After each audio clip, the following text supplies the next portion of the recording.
एक ही पल में मोदी जी बनिया कायर, कूटनीति न समझने वाले, बुजदिल और जाने क्या क्या हो गए। नमस्कार दोस्तों, मैं हूं आपका दोस्त राजन पांडे और मैं बात कर रहा हूं सीज फायर के बाद से लगातार से सोशल मीडिया पर तमाम यूट्यूब चैनलों पर लोगों द्वारा मोदी जी के लिए कहे जाने वाली बातों के बारे में। जैसे ही सीज फायर हुआ उसके तुरंत बाद से यूट्यूब पर सोशल मीडिया पर एक बार सी आ गई कि मोदी जी कायर है, मोदी जी बुजदिल है, मोदी जी ने नहीं किया, मोदी जी ने युद्ध नहीं किया और मोदी जी स्वार्थी हैं, बनिया हैं, गुजराती हैं।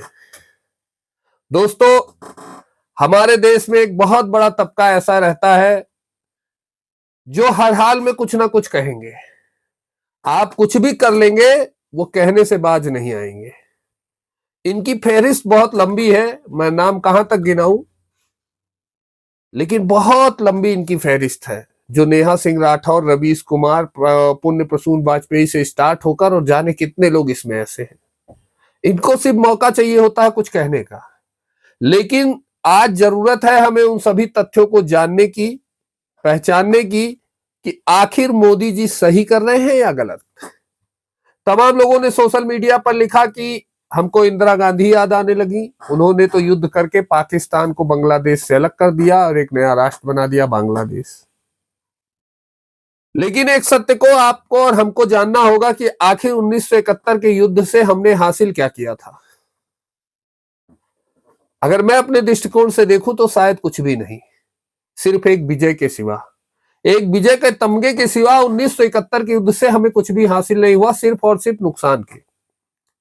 लगभग 4000 सैनिक हमारे मारे गए थे और लगभग 12,000 सैनिक घायल हुए थे। 45 से 60 विमान हमारे ध्वस्त किए गए थे। 7 से 8 एयरपोर्टों को भारी नुकसान हुआ था भारत को उस युद्ध में और उसके परिणाम स्वरूप बना था बांग्लादेश। क्या लाभ मिला बांग्लादेश बना के हमको?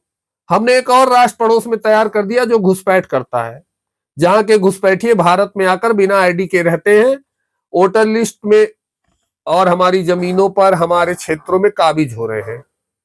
जिसका उदाहरण आप सभी ने बंगाल में देखा होगा। बंगाल में ऐसी कई घटनाएं, बांग्लादेशी घुसपैठी घुस गया, बांग्लादेशी घुसपैठी घुस गया। तो आखिर हमको हासिल क्या हुआ बांग्लादेश बनाकर? वही मोदी जी के बारे में सोचिए। लगभग 1000 ड्रोन हमले पाकिस्तान ने किए और भारत का बाल बाका नहीं हुआ उस ड्रोन हमले से। मात्र 3 व्यक्ति सिविलियंस घायल हुए एक ड्रोन से, थोड़ी सी क्षति उनके शरीर में हुई, बाकी कहीं कोई नुकसान नहीं हुआ, कहीं कोई एयरबेस पे पाकिस्तान कुछ नहीं कर सका। और हमने उसके बड़े से बड़े 6 आतंकवादियों को ढेर किया, उसके 6 से 7 एयरबेस को भारी नुकसान पहुंचाया। पूरे पाकिस्तान में मोदी मोदी की गूंज होने लगी। अब आप बताइए कि मोदी जी सही है या इंदिरा गांधी जी? 1971 में हमको क्या हासिल हुआ था, आज हमको क्या हासिल हुआ? आज हमारा बड़प्पन सारी दुनिया देख रही है, आज हमारी सहनशीलता पूरी दुनिया देख रही है। क्या उखाड़ लिया पाकिस्तान ने? ऐसा एक सिस्टम खड़ा किया है मोदी जी ने कि तुम चाहे जितने हमले करो, एक भी हमला किसी काम का नहीं है और भारत को कोई नुकसान होने वाला नहीं है। सारे सिविलियंस चैन से सो रहे हैं। आज भारत जहां खड़ा है कि सारी दुनिया भारत की तरफ देख रही है। कहते हैं ना कि जैसे भगवान एक तिनका अगर इधर से इधर करते हैं तो उसका भी कोई मतलब होता है। ठीक वैसे ही माननीय मोदी जी अगर कुछ भी करते हैं तो भाइयों ये मान के चलिएगा कि उसका कुछ ना कुछ मतलब है, उसका कुछ ना कुछ रिजल्ट आने वाला है।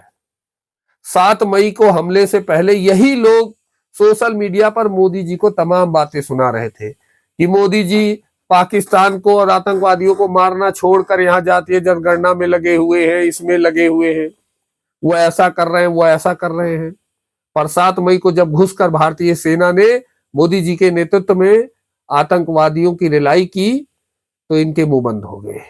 उसके बाद से फिर मौके की तलाश में थे कि कब मौका मिले हमको बोलने का, हमको कहने का। और वो मौका इनको मिला सीज फायर के बाद। शुरू हो गए, हमको इंदिरा गांधी जी याद आ गई, हमको इंदिरा गांधी जी याद आ गई। यहां तक कि कुछ भाजपाई भी ये कहने लगे कि इससे अच्छे तो अटल जी थे। बेशक अटल जी जैसा कोई नहीं हुआ, परंतु अटल जी ने शौक से कारगिल का युद्ध नहीं किया था, उनकी भी मजबूरी थी वो युद्ध करने की। और उस युद्ध को करने के बाद अटल जी को भी कुछ प्राप्त नहीं हुआ, ना देश को कुछ प्राप्त हुआ। हुआ ये कि युद्ध के परिणाम स्वरूप जब इस देश में महंगाई आई और मिर्चा और प्याज की महंगाई को लेकर इसी देश की जनता ने अटल जी को सत्ता से बाहर कर दिया। तो मोदी जी ऐसा नहीं होने देंगे।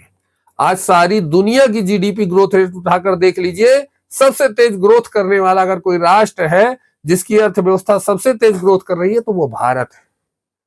तो भाइयों मैं सिर्फ इतना कहना चाहता हूं कि आपको मोदी जी पर भरोसा रखना होगा, अपने नेतृत्व पे भरोसा रखना होगा। जिस इंसान का इस दुनिया में कोई अपना नहीं है तो उसका सिर्फ ये राष्ट्र ही है। वो जी भी रहा है तो इस राष्ट्र के लिए और मरेगा भी तो इस राष्ट्र के लिए।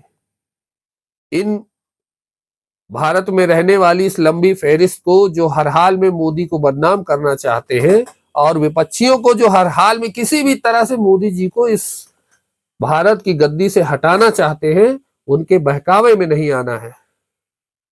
जैसे आज तक आपने भरोसा रखा है, आज भी अंधभक्त बनकर आगे आपको मोदी जी पर भरोसा रखना ही चाहिए, ऐसा मेरा मानना है। आपका क्या मानना है आप भी कमेंट करके बता सकते हैं। और अगर वीडियो और मेरी बातें पसंद आई हो तो हमारे चैनल को लाइक और सब्सक्राइब कर सकते हैं। धन्यवाद। जय श्री राम। वंदे मातरम।